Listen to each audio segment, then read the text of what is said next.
society.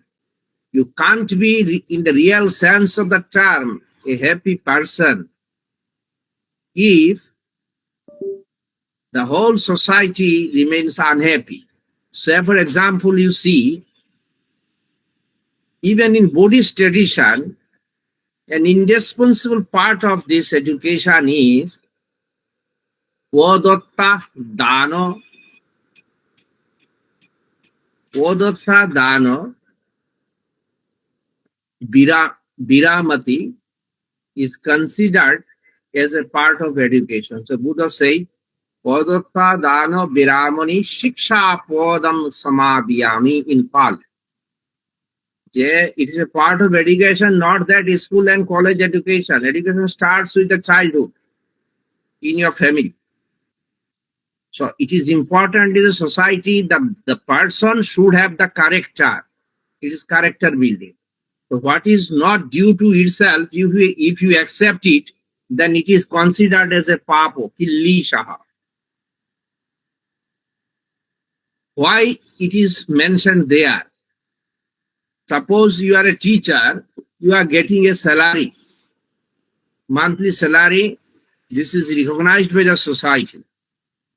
Now, if you do not do your duty properly in your school or in college, and you are earning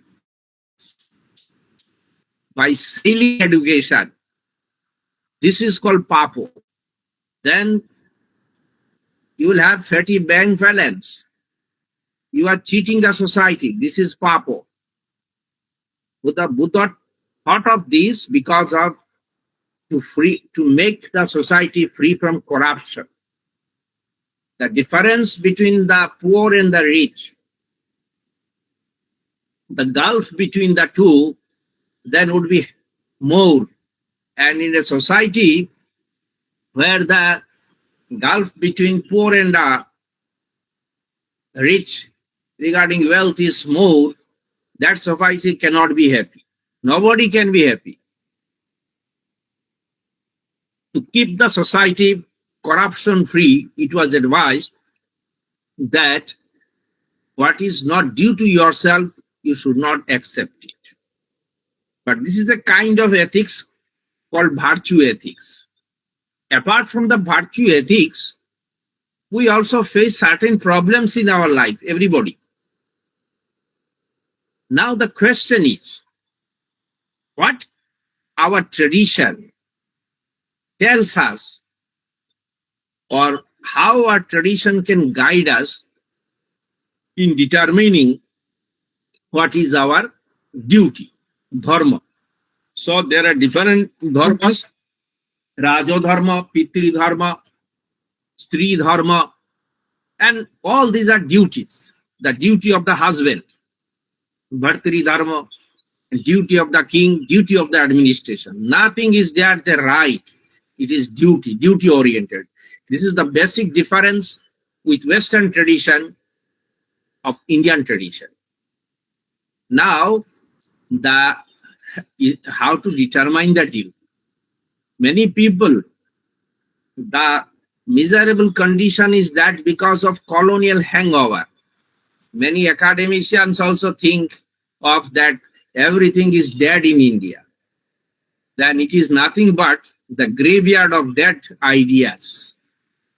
I think on the contrary. I argue that the modern researchers in philosophy can utilize our old ideas for creative and critical research and can turn it into a blossoming, beautiful flower garden of thought. Now, today, what do we need? We need to read the classical traditions of India, Sanatana tradition, to revitalize our old ideas for our times. From this general standpoint, in this today's lecture, I can't cover many things, only very simple things. I shall deal with 3 problems that we all face in our life. The one is dharma sangsaya. I said in English, moral doubt. Another is moral dilemma. It is, I call dharma sankata. Dharma samshaya, dharma sankata, and apodharma, and an ethics of situation, which nowadays in Europe called situational ethics. But our people, our traditional philosophers thought of this long back, especially Vyasa. Vyasa is considered one of the greatest philosophers of the world. His Veda Vyasa means there are so many Vyasas. I mean Krishna Dvaipayana Veda Vyasa. So he actually compiler of Mahabharata, and through stories these are taught. So I shall tell you today 3 stories later on. Now the question is, what to do and what not to do. What to do and what not to do. We all understand it is not very easy. It is very difficult rather to decide in actual affairs of life. For the civil service people, in their examinations, we put such questions so that they can exercise their independence. And reading philosophy is very helpful to them. So, many people opted for philosophy in civil service. Where you, for doing research in any branch of knowledge, either in science or humanities, you need this philosophical understanding of the world. As I yesterday told you, that by Pramaya means world of our experience. But if we look at different applications of the term dharma, now dharma means duty, not religion in the semantic sense. We understand it is a moral act, righteous act. We notice that there is no fixed intrinsic property, quality, called moral quality. Recently, in the first half of 20th century, G. Moore, I myself taught many years, 15 years I taught Principia Ethica in Calcutta University. There he said that, duty, morality, you cannot define it. Moral terms cannot be defined. But you see, if we look at Mahabharata says it is that dharma cannot have intrinsic property. That means it cannot be well defined. It is well defined, rather vagueness is there. Rene Descartes said clarity and distinctness are the criterion of truth. But you see, the most important part of our knowing is the knowing of vagueness. We cannot claim absolute certainty. We act on vagueness. As I told you yesterday, we act on Indian way of approach to the world is application of the method of probability, method of statistics, statistical generalization. Yesterday I told you, when you visit a doctor, a physician, what the doctor does actually, the quantity of the medicine, it is very difficult to decide how much is to be given. Unless you have a training in medical science, you cannot decide it. So we have prescriptions. Prescriptions mean what? That this is the advices you must take. And advices can only be given by a competent person. We consider a physician, a doctor is the competent person. Right? So there are situations. So dharma, what to be done depends upon the situations. Suppose now it is a cold day in winter. I would have come with some, woolen garment. I should not come with this cotton Punjabi. Because, and now if I wear a woolen garment come before you, you will think that the gentleman has gone mad. Because of the situation is different. So when situation varies, your duty also varies. This is what the Indian philosophers would tell you. It refers to the contextual and relative use of moral words, pointing to its non-intrinsic nature. Therefore, it is not categorical, as said by Immanuel Kant. Immanuel Kant's theory somehow cannot grasp the actual picture of the world. If what is not categorical, then it becomes difficult to face the situational crisis. If what is we consider as intrinsic, having intrinsic property, it is categorical, then it becomes difficult to face situational crisis. So future is mostly undefined. Future is vague, So we must have some kind of logic to cross over this vagueness.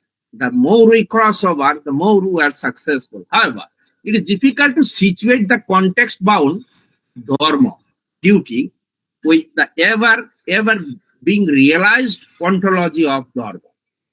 As this show that there is a pointing to situational considerations in determining it's a moral question.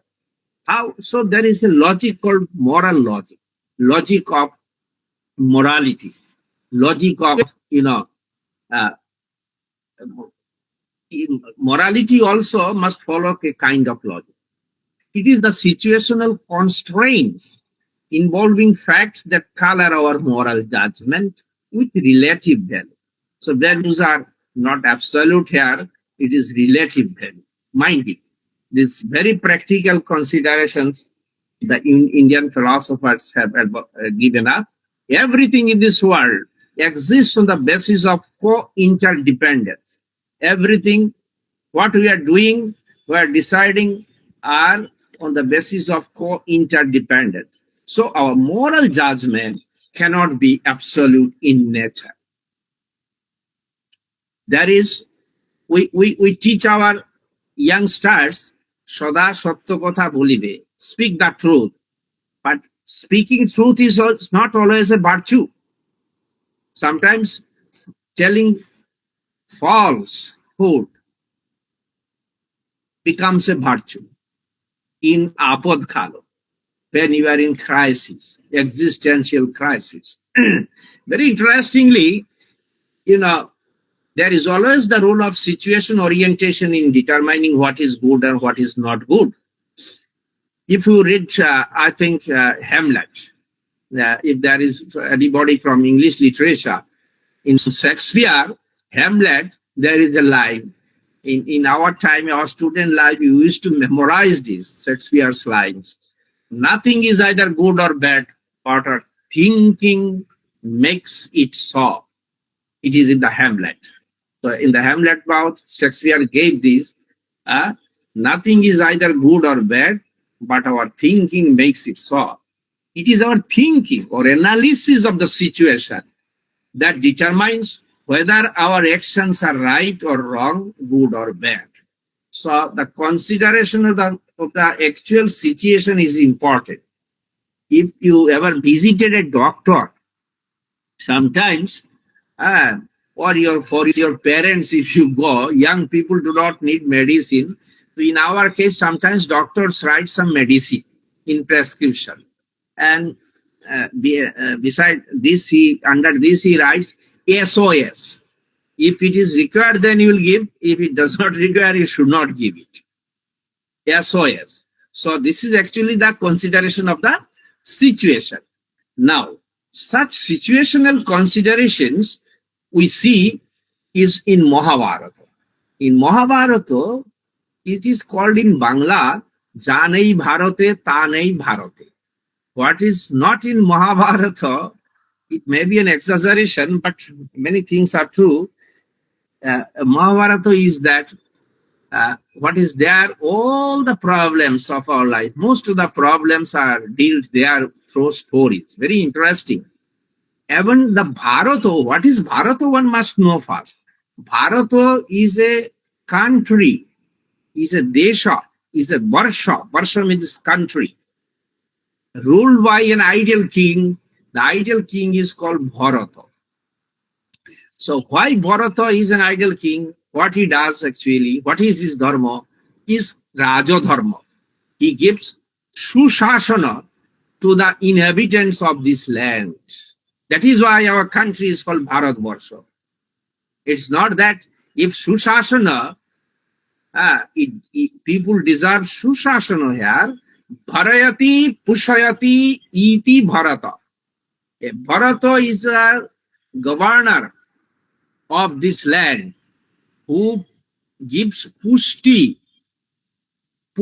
to his inhabitant of this country, and also protection to the people, and who creates suitable situation to earn one's livelihood. It is the duty of the Sushasana, good governance, to create the atmosphere of working for the people, and also who educates, who supports the education of its inhabitants. So all these things are obligatory on the part of the king in a land. That is why this land is called Bharatvarsha. So whether our present ruler are giving us Sushasana is not, is very important to consider. It is their duty to give Sushasana, to give protection to the people. They make, arrangement so that each and every person can give some labor and earn his livelihood. And also supporting the education of the public. That is why this land is called Bharatvarsha, and Mahabharata, deals with such moral issues, therefore, in many dimensions. Now I shall concentrate mainly on three issues. What is called Apad Dharma. Apad Dharma means situation, the duty in Apad Kala, when your existential problems are there. If you can't have food, you can't be alive. So certain action becomes permissible and in certain situations, but certain actions are not permissible in a different situation. This is said in the Mahabharata, mainly in the Shanti Parva. Now, there is also the hierarchy of duties. Greater duty, some duties are prima facie duty, and some duties are, actual duty. Suppose a student, young people, they make friendship when they reach colleges. So suppose a girl promises her friends, we shall have a movie, we shall go to witness a movie today at 5 o'clock or 6 o'clock after the college hours. So this girl is making a promise now. So what is the actual duty? She must keep the promise. If you promise, she must keep the promise. Now, nowadays, through WhatsApp or phone call comes, her mother is ill in the house. Now, whether to keep the promise to the friends or to go to attend the mother. So there is conflict, there is clashes of duties. So earlier was prima facie duty, the latter is actual duty. In our daily life, it is very difficult to decide. We all face some crises in life which we could not foresee. But if you have this crisisful situation, then present European scholars, they are trying to read this situational ethics. And what happened, do you know? They are very much interested to learn the Indian Shastras, Indian moral philosophy nowadays. It is in great demand, but you must know it through Sanskrit. So I am telling you some of the stories where these principles are applied. It does not mean religion, but duty. Then we see there are different stories in the Mahabharata. I shall try to share some of the stories. Before this, I am telling you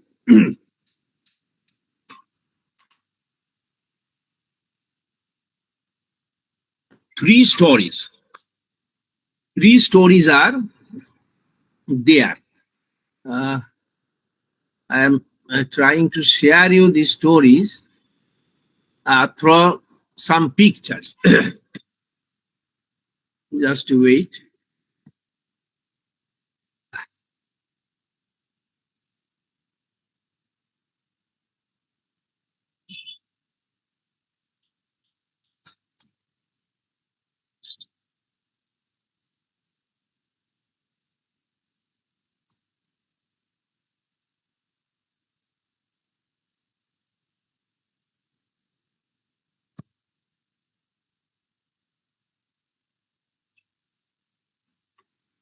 The first, you just see, I'm telling you some story. My direct students, they know that I would always prefer to conclude with some stories in the class. Rather, I tell only the stories of philosophy. This is Apad Dharma. Normally, in ordinary situations, we know it is called Marjara Mushiba Sangbado. There was a dialogue between cat and the rat. They developed friendship. And there is a dialogue. The story is that. So in certain situation, can you see it? Can you see it? Yes, sir. Okay. In certain situation, a particular action, say X, becomes morally right. But on a different situation, that very action, say X, becomes not right. So Vyasa, I mean Krishna Dvaipayana, he says, Dharma hi bhavastikaha smitaha. Because it is all duty is situational when there is apod kalo. There is a crisis time. In normal situation, speaking true and non-injury to others. In normal situation, speaking true and non-injury to others, non-stealing, etc., are considered as right actions or dharma. Unrighteous actions are opposite. For instance, speaking lie is unrighteous or dharma. Injury or stealing, etc., are dharma in normal situations. But apodkal is an abnormal situation. But considering the gravity of the situation, Mahabharata says even speaking true is to be considered as adharma, an act of adharma, unrighteous act. Speaking lie is to be considered as the righteous act or dharma. This is depending upon the situation. So I am not asking you to speak truth always. Sada sattang badet. Always you cannot say like this, cannot be a rule like this. When one's life is at stake from all possible corners, and the situation is like that, by applying all means of right actions, one is not able to save one's life, then situation time is called apod kalo. So what is apod kalo? When one's life is at stake from all possible corners, you see the pictures I shall explain later on. The cat is caught in an cage made of net. Yeah, so this net is made of threads. So his life is threatened here. The rat is there. His life is threatened here. All are apod kalo. Peculiar situation.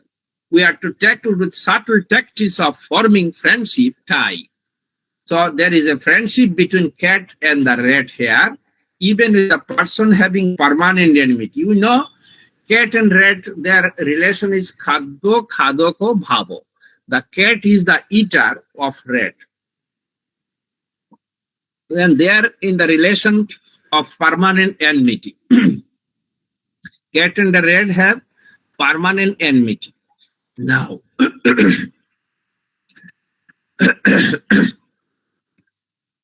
this is a political situation too for the alliance. You know, when one party is powerful, absolute majority, it doesn't care for others. When there is some shortage, then he would become rather modest. Otherwise, he would be very much ahankari. He would be very much, assertive, very much dominant, autocratic.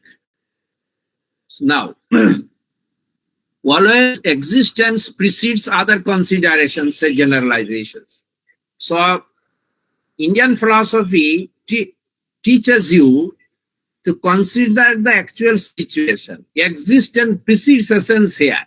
First, your existence is to be retained. Whatever way, then only comes the general duty. First, give attention to your health. If you are ill, you cannot do any big things, whatever you dream. So everybody is to give attention to one's health. So you are to take food properly. Food means not too much, balanced food, healthy food. So in ethics, there is also a philosophy of food in India, which is called Khadda Khadda Vinashchaya. What is your khaddo and what is your not khaddo? Is vinashchaya. In some parts, onion is prohibited. Fry onion. If it is a very hot place, then it is advised that frying onion is not good for your stomach. But if you are living in a cold place, fry onion is good for your health. So there are, two prescriptions for the people who are living in two different places. So consideration is the existential considerations, and then everything cannot be generalized. The alliance here is permissible for the time being, for sustaining one's existence. If you cannot succeed the death, why? If you cannot succeed the death, if you are not alive, all questions relating to what is right and wrong would stand meaningless. তুমি যদি বেঁচেই না থাকো তাহলে ওই right রং এর কোনো দাম নেই. Therefore, wise people advise that at the time of existential distress, an act is morally right and permissible, even if it is not permissible and morally wrong in normal situation. And this is expressed in the story Cat-Rat Contextual Friendship, Marjaro Mushika Sangbado. The cat in normal condition is known as the enemy of the rat. The rat is the food of a cat. There cannot be any friendship between the two in normal situation. You see in the picture, there was a rat living in the hole. This is the tree, and the tree has a hole, and a rat was living there. Once in the night, the rat came out of the tree hole in search of food, and saw that a cat was being caught in a net trap set by a hunter. So hunter wants that some animals will be there. Many people eat cat, many people eat dog, many people eat monkey in our country. So as such, there is no universal, eating rule in India. India is really a country of pluralism in dress, in eating, everything. Still, there is some unity. And this is a separate issue. I'm not coming to this. The rat also saw that a hungry owl, that petoko, is there in the tree. And when he looked back, the rat sees that a owl gives his all attention to this rat. If he comes back to the tree hole, at that way he will just catch it and eat it. So if our rat, if he comes back to the tree hole, then Pechoko will eat it. Now, what to do? Then again turning back, at the in the ground nearby the tree, there is a Nakul mongoose is there. He was also looking at the rat as his food, but he cannot proceed further, because if by chance the cat comes out of net, that cat will kill him.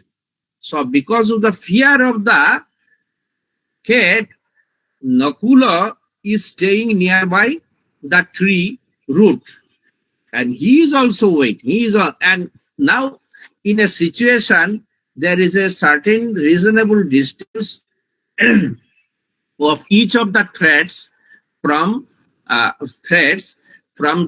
place of the rat.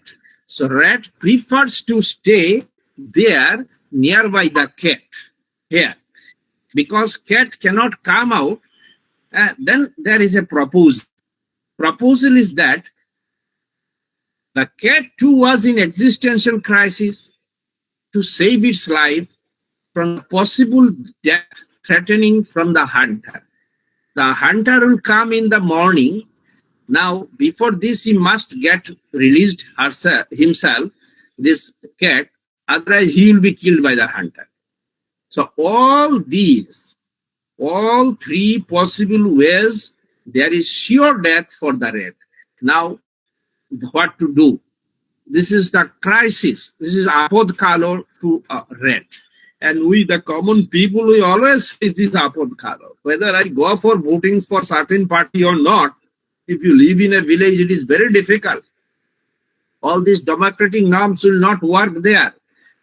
The hero, all the leaders will give lectures there. And when you feel the actual situation, your neighbor is your best friend. These differences, will not help you if you go by these differences. So what is the right for the rat at this existential crisis? This is our considerations. What Mahabharata says in this context, let us see. There is a suggestion. The suggestion is very reasoned suggestion, a decision for the rat. What is this? Critical analysis and cross-examination of the situation and act in order of preference is morally guiding principle at existential crisis-like situation.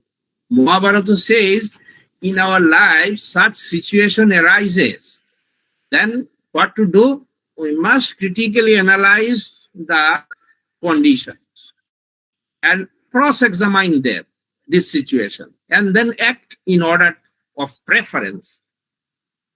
This is the guiding principle at existential crisis like situation in apod kalo. Now, here the situation is abnormal. It is not a normal situation. It is totally abnormal situation. And to follow apod dharma is the moral act. If we face such an existential crisis, then existential crisis like this, now what is our duty? How to tackle this? What we are to do? We are supposed to do here. Then Mahabharata says, when normal situation-oriented enemies face a greater enemy for both, it is righteous to form a temporal friendship for the survival of the both. It is an abnormal situation. They said, you now, considering the situation, make a friendship, temporal friendship with your enemy, which is stronger, which is common enemy to others also. So then it is righteous to form a temporal relation for the survival of the both. Now the rat comes closer to the, closer to the cage made of thread, and he proposes something. He said that I'm going to save your life, cat, by cutting the net with my teeth in appropriate movement, not now. Don't be in a hurry. When hunter is approaching near the net of the at dawn, in the early morning, when I see the hunters, I shall complete the cutting of the net. Then cat says, okay, you are my savior. You please do it very quickly. He said, I am doing it in the appropriate time, you will be released. Now at dawn the owl cannot see, because why the rat considers the dawn or the morning, because Pechoko cannot see during daytime. So there is that one kind of threat will be absent. He has no fear from the Pechoko. That is why he prefers. Now, hearing this both, this Pechoko and Nakulo, they heard the dialogue between the cat and the rat. Then, for their own safety, the Nakula, he thought that no, then cat will be safe, and this cat will come and catch me and kill me. So better I should leave. So hearing this, he left all hope for getting the cat as his food and returned to the own place. Now rat starts cutting the nest slowly. At dawn, when the hunter was about to reach the spot, the cat completed the cutting of the net and immediately left for its safe abode, the tree hole. The cat also became free. The cat has saved the life of the rat, and rat has also saved the life of the cat in that situation. This is called apod kalo. Now, instead of being food and eater, a relation of enmity in normal situation, it is right to have a friendship relation in abnormal situation. Next time, the cat came and requested the rat to come out of the tree hole and be together to refresh their old friendship. Now, what the rat said? The rat said, no. The rat refused to agree on the ground that in the normal situation, their relation is one of enmity. The rat is the food of the cat. When apod kalo, in existential crisis movement, is over, there is no friendship to be maintained. This is righteous dharma said in Mahabharata, in apod kalo. The most powerful consideration is one's own life. Atmanang satadang rakshat. So it is the context situation that determines who is your friend, who is your foe. In the situation of existential crisis, for combating stronger common threat, it is right to form friendship even among commonly known enemies. This is the morals of the story. And the next story we are coming to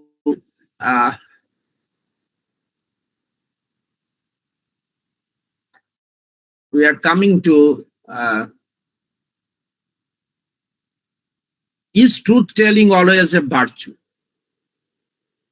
This is another.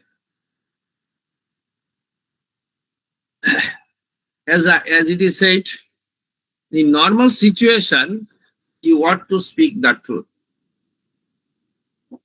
But in situation is not normal, you cannot say truth telling is always a virtue in life. To speak true, the truth is dharma, right act. And to speak lie is a non-righteous act, adharma. But if the speaking of truth is the cause of death of innocent person, then speaking lie is to be considered as right. and speaking truth is to be considered as unrighteous act, adharma.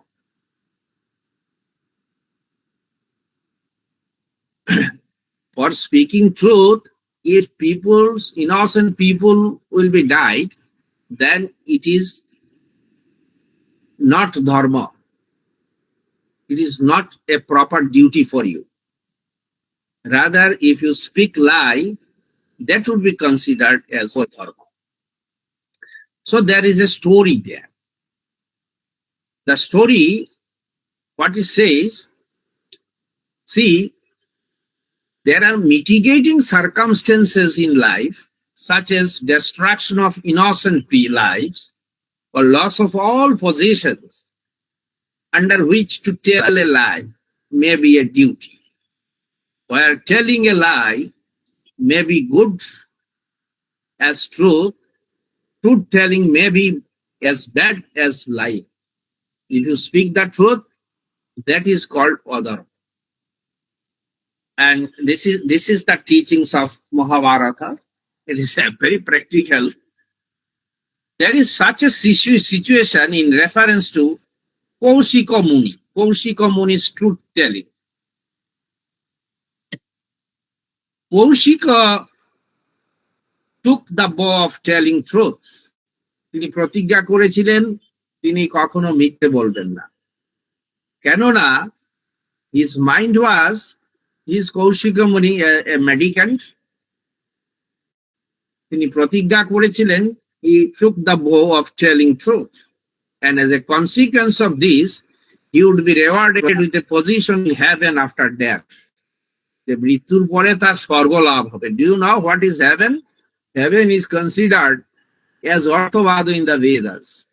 There is no causal connection between the two, only to encourage people for doing good works, and it is called you will achieve heaven. There is no guarantee that you will heaven. There is heaven and it is there in the Vedas. So instead of these Puranas, I always more rely on our tradition on the Vedas and Vedangas. So heaven is considered a place where there is no suffering. There is no suffering, there is no old age. You know, Jamaloye Jivanto Manush, there was a, film. My Manu Bhattacharya was acting there. You might have witnessed it. And anyway, now the story is like this. Some innocent merchants, Srestino, Bonik, were chased by the dacoits, and they escaped through a road nearby where Kaushika sat. ডাকাতরা chess করেছে বণিকদের, তারা এই জঙ্গলের রাস্তা দিয়ে যাবেন, and then they are coming by the way nearby which is this Kaushika. They requested Kaushika not to tell the bandits about their way of escaping, as in that case they would be killed. They requested him, don't tell the dacoits that we are escaping in this way, otherwise they will loot everything and kill us also. This is our request. In the next picture you will see with folded hand the merchants requested Kaushika Muni, don't tell that we are going by that way, the dacoits. You see, so they with folded hand they made this prayer to him. And what happened when the bandit met Kaushika and asked about the way in which the merchants went, Kaushika told the truth, and as a result of truth telling, the innocent merchants are killed. Their all properties are looted. You see, then bandits. The next picture you see the dacoits with their sardars of the very big mouse stake. Dakat Sardar came and they asked Kaushika, in which way the merchant escaped, tell me. Then Kaushika told us that in that way, and as a result, what happened you will see in the next picture.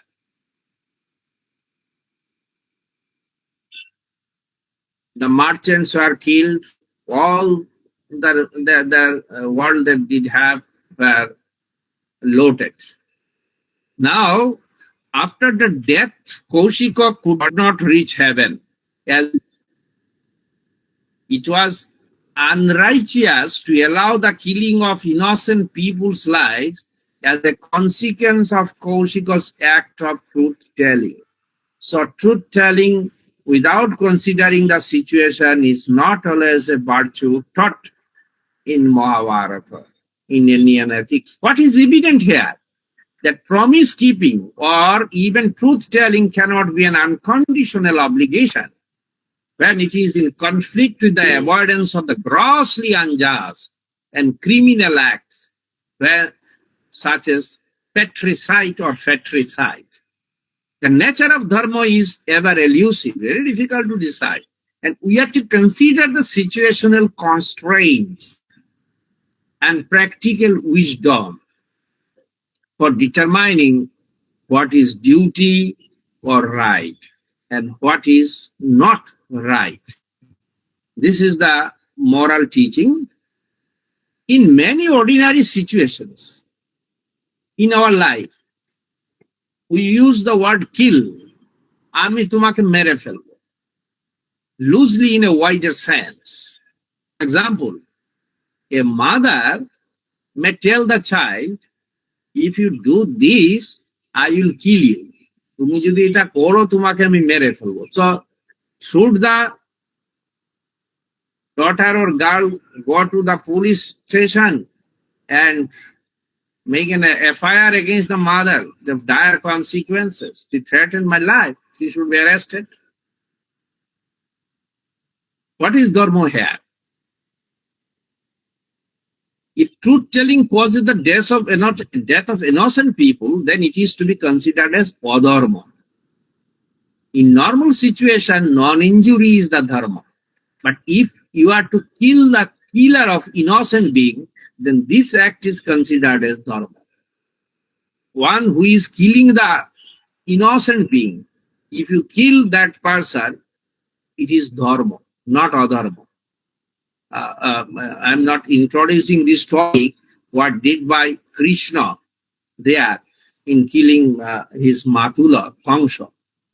The stealing in normal situation is adharma. Whereas in situation when no other means works for saving life, right, with food, there is dharma to have some food for life saving even by using the so-called immoral means stealing. Churi korao sekhane dharma. This is said in the Mahabharata.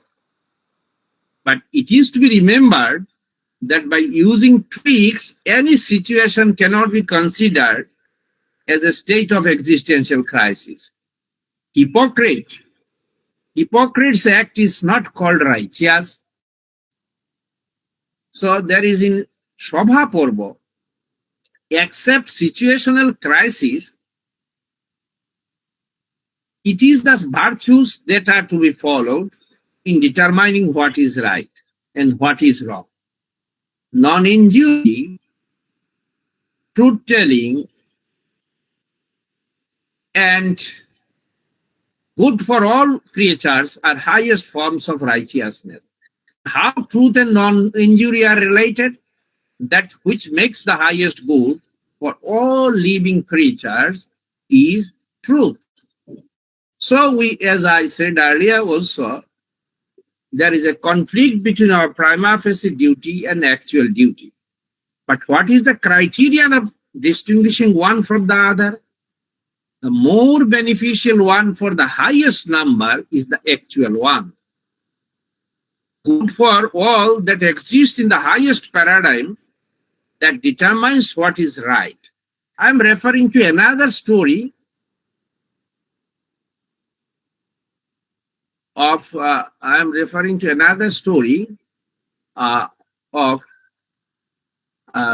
Chandalo Vishwamitra Sangvada. In the next slide, there is also abnormal situations. You know, Sage Vishwamitra, he was the #1 researcher in those days. So you are the medicant.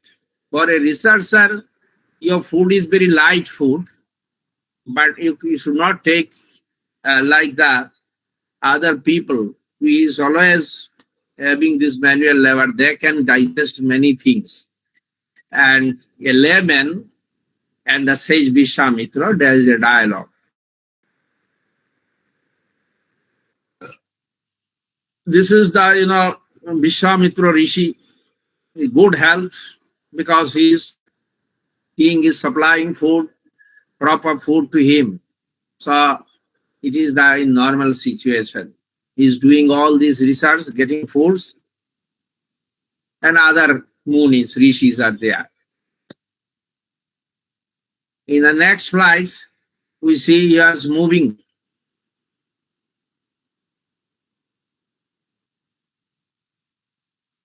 Very good health. Because the situation is normal situation.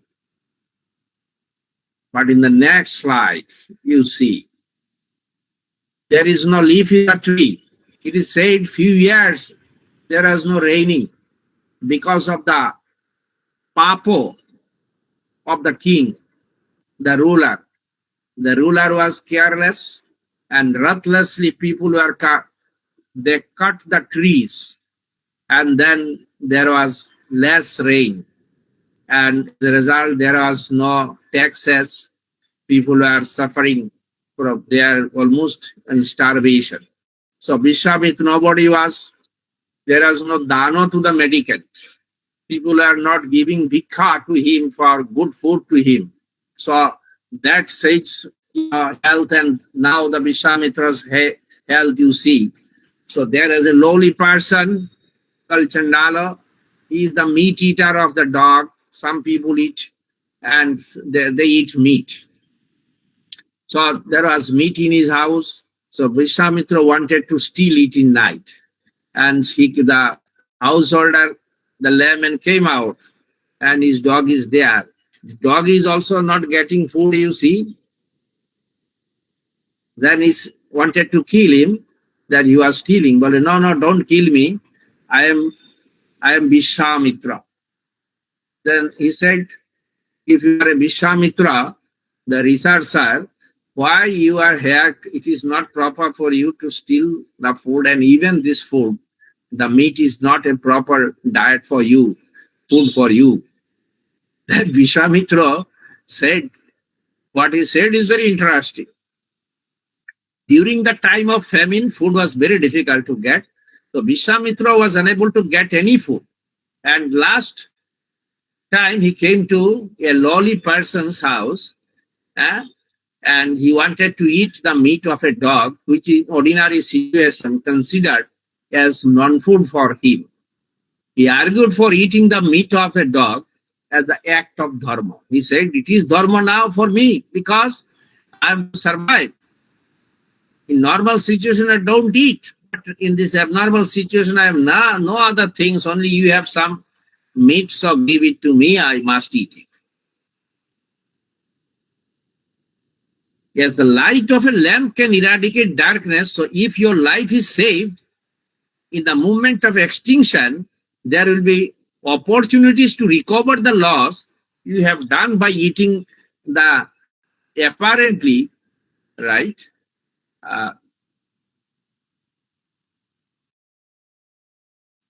the inappropriate prescribed non-food. To save life by any means is the greatest virtue in Apadkalo. So give me the meat because I have to save my life. Here the importance of body consciousness is recognized. Many people said the Indians are not aware of the body consciousness. Always there is a pricing of body. If you have ill body, you cannot do dharma. So body consciousness is also there.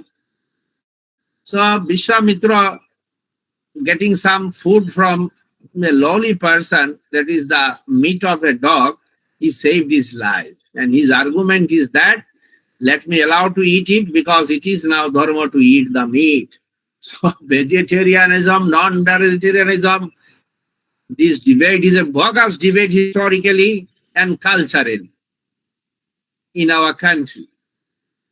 The Vidura advises that though a moral act is performed by an agent of action alone, and its aim is the good of all, dharma cannot be non-performative by any circumstances. So morality, immorality is meaningless if you don't actually perform it.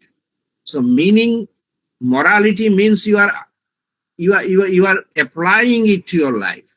So always this philosophy has application in actual sphere of life. That is why Indian philosophy is called practical philosophy. Without prayojana, they will not do anything. Dharma raksha, to follow righteous path strictly in the life, is a very difficult task, job. In abnormal situation, one must try to follow it in life. Of course, it requires courage too, which one acquires through value education. Right?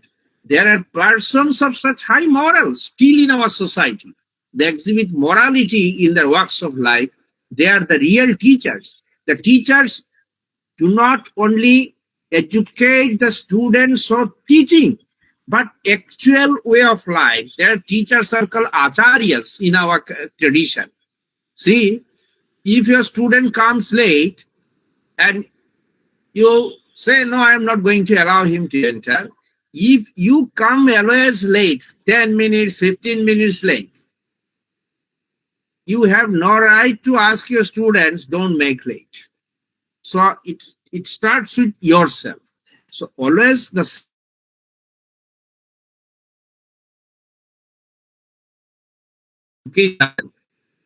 existing thing may be known in different ways and means of knowing pramana, as I told you yesterday. But dharma, righteousness, is such that can only be known through actual practice. Dharma ethics does not allow any gap between belief and behavior. It is not mere theoreticals. In our daily life, we face confusion and affairs between apparent and actual duties. As I started with this Samshaya, Dharma Samshaya and Dharma Sankata are not the same. In the Mahabharata, Gita, we see we have Samshaya. Then, if we get stronger argument, then we follow some course of actions and we give up our prima facie duty. So Samshaya can be eradicated by analysis through reasoning, stronger argument. Right? Arjuna had the Samshaya. What he said, Arjuna was the committed general. When it was time to fight, he said, I am not going to fight. You imagine this? Can it be called a dharma? He was talking like a mendicant. Very philanthropic, very humanistic, all these arguments are there. But imagine in our country, our military general, commander-in-chief, suppose there is a war between two countries, India and China, or India, Pakistan. At this phase, our general is saying, no, I am not going to lead the war. Because they are also human beings. What will happen to us? Our question is, at that time, a military officer, he receives ration free, everything free from our taxes. Because during the crisis situation, war time, he must fight for us. Even he can invite his own death. He will be Shahida. This is the dharma. So this argument of Arjuna cannot be entertained. Cannot be entertained because of his station of, there are certain duties of station duty. Suppose somebody is a teacher. He says, no, I can't teach now. I will not teach today. Many teachers do it. Or if you give answer scripts, examine timely, they don't do it. And within 2 days, they will examine the 300 scripts. Then, or they are taking too much time. Long back, I asked some friends that if your own children your son or daughter is an examinee, porikharthi, you feel that results should be published timely, this paper should be examined very closely, justifiably. In a hurried way, if you have to examine 100 answer scripts in a one day, is it possible? So you are doing all injustice, adharma. Practically, the teachers are the judges. All the so-called judges actually got judgment from their teachers. So teachers are called acharya, right? So the teaching of Mahabharata is very important here. That is why they called you will have to practice it. Every time we have to be ready to learn from the situation. So the situation teaches us the best. In a situation of crisis, suppose, a person who helps the neighbors or others when they are in distress, suppose one goes to hospital accompanying them, he will learn many things. So during his own crisis, that knowledge will help him. And the most selfish people, they will not help anybody. Or at your crisis moment, they will leave you. Bipadicha bandhu pariksha. These people actually suffer a lot in life. Once you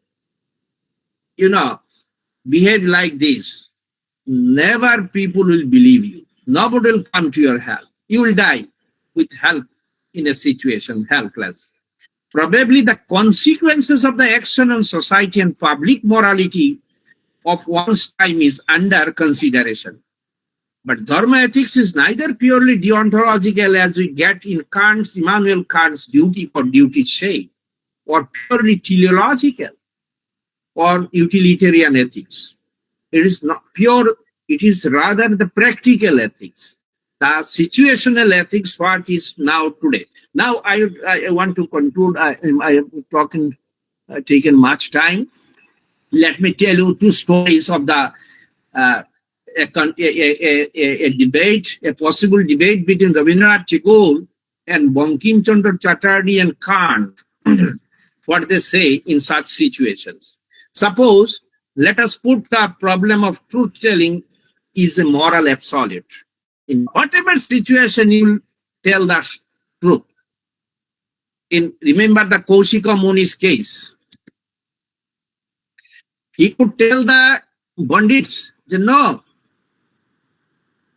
He could tell the lie. That would have been considered as dharma according to Mahabharata. Or he could tell them that yes, I know, I am not going to tell you. As a consequence, he may be killed by them, by the dacoits. But like Socrates, who have then done a good thing. But Kaushika has not done that good thing. That is why he did adharma. So moral sense is not absolute. Kant says it is absolute. Duty for duty's sake, an unconditional command of reason, Kant says. Similar is the stand of Tagore, early Tagore, in Gandhari Abedan. Gandhari Abedan, he said in Bangla. Those who cannot understand Bangla, because I'm just telling you the actual lines, Bangla lines. I shall make a gist of it in English. Dharma nahe sampoder hetu, nahe she sukher khudra setu, dharmei dharmer shesh. Duty is an end in itself. This is Tagore in Gandhari Abedan. When Gandhari came to Dhritarashtra, the king, and said, Tyak koro Duryodhane, leave Duryodhan, because he is following adharma. Gandhari says, who is following dharma, joy, victory will come to them. And Duryodhan is exercising adharma, so leave him. You are the king. You are the symbol of justice. Then Dhritarashtra said, Ki debe tumare dharma. Gandhari said, Dukkha nava nava. Then Dhritarashtra says, no, I am a father. Gandhari says, you are a king also. Justice. You should not be blind to your son. Then Gandhari said, Dharma nahe sampoder hetu, nahe se shuker kudra setu, dharmei dharmer shesh. Duty is an end in itself. This is almost impossible to practice in worldly life. In this absolute sense, as Tagore said, or Kant said, it is not possible to practice. Therefore, according to Mahabharata, the duty is sometimes situational. We see another phase of Tagore in Devatar Grass. In Devatar Grass, we see a different mode of humanistic approach by Tagore. What is this? In Devatar Grass, you see, Tagore says, very interestingly, Mukhoda, the name of the mother is Mukhoda. He argues that we should not act on the face value of the language uttered in any technical sense. Its meaning is to be understood considering the context, and therefore duty is to be understood as situational. Here in Mukhoda Arabian, there is,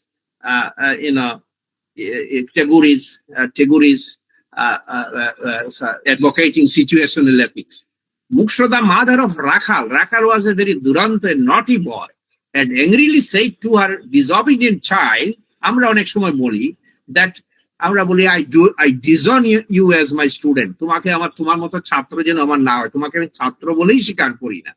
অনেক ছাত্রকে আমি সারা জীবনই বলেছি। He would be thrown into the sea, but had not meant it. What I said, I have not meant. What I have said, I have uttered, I did not mean so. When mother said, if you don't come back by 5 o'clock today in the evening, I am going to kill you. তোমাকে এই কাঠারি দিয়ে কেটে ফেলবো। But this does not actually mean that she will kill the child. What is expressed in our words in Mukshoda is of a deep sense of situation-bound understanding of morality and meaning. Now, very interesting, or Bankim Chandra Chattopadhyay, he says, being truthful and keeping promises, regardless of consequences, is very interesting.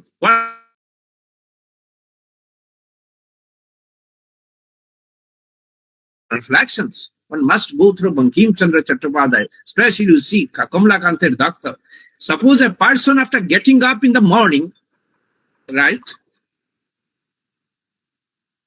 Getting up in the morning swears that he will commit by does all kinds of crime under the sun, murder, robbery, and so on. Now, do they, religious pursuits, really subscribe to the view that the person in question should be faithful to translating his words and utterance of even this nature into action? তিনি কি এটা বলেছেন? বাংলায় তিনি বলেছেন যে যদি কেহ প্রাতে উঠিয়া সত্য করে আজি দিবা অবসানের মধ্যে পৃথিবীতে যত প্রকার পাপ আছে, হত্যা, দস্যুতা, পরদার, পরপীড়ন সকলই সম্পূর্ণ করিব, তাহাদের মতে কি ইহার সেই সত্য পালনই উচিত? যদি তাহাদের সেমত হয়, তবে কায় মনোবাক্যে প্রার্থনা করি তাহাদের সত্যবাদ তাহাদেরই থাক, এখানে সত্যচ্যুতি ধর্ম, মিথ্যাই সত্য। Bankim Chandra argued here. If you think so, then I should have nothing to do with this idea of utterance of truth. তোমার এই সত্য কথা বলা আমার দরকার নেই, আমার এতে কিছু যায় আসে না। I would say, rather on the contrary, I would say, in this case, dharma or righteousness consists of disregarding the utterances made. Very strong argument. Here falsehood becomes truth. তিনি বলেছেন মিথ্যাই সত্য, here falsehood becomes true. So it is also the situational ethics. And you see, very interestingly, these ethics nowadays people are applying in medical science. This truth-telling and the limits of its limitations, a case in medical ethics nowadays. So you see, in those days, Mahabharata people applied this. this situational ethics, and it's the most practical practical ethics of life. We face situations in every time. Every time we do face the situations. So I must stop here at least some few minutes. If any question is there, then let us discuss these questions. The passion, physical relationship, and in medical ethics, now this truth-telling matter is and people deal with. In ancient time also, so from the not recognizing in absolute sense the duty, and this is,